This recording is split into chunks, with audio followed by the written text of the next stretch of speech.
Why does the US care so much about a single country like Venezuela? To understand this, you have to look past the headlines and see the global power workflow. But before that, I have a question for you. Why is that the average person is always the last to know when the world is changing? Because they are distracted by the headlines, while the pros are watching the workflow. While the world argues about the politics, the foundations of the petrodollar are shifting. Stay tuned until the end because I'm going to give you a strategic blueprint that will give you the 1% advantage to protect your wealth and predict the next big market shift. US dominance isn't just about the military, it's built on four pillars: dollar dominance, energy control, strategic geography, and a global intelligence network. When any nation threatens these pillars, a predictable, layered countermove begins. The engine of this power is the petrodollar.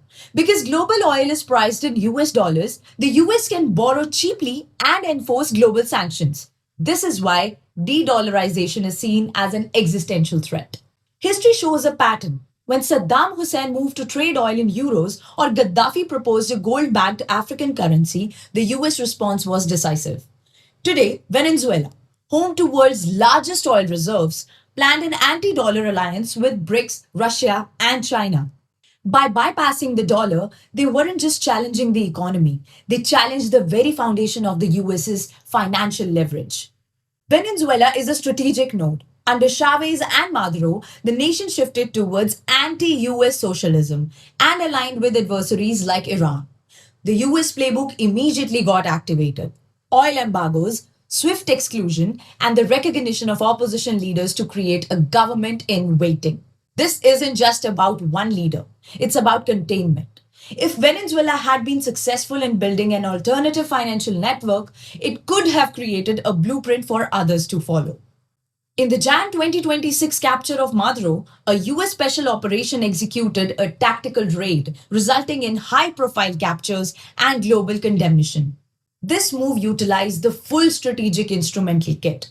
First, economic in the form of asset freezes and trade restrictions. Second, narrative by framing the intervention around democracy and human rights. Third, covert with the use of proxy forces and tactical strikes. And fourth, cyber by tracking cryptocurrency and blacklisting banks.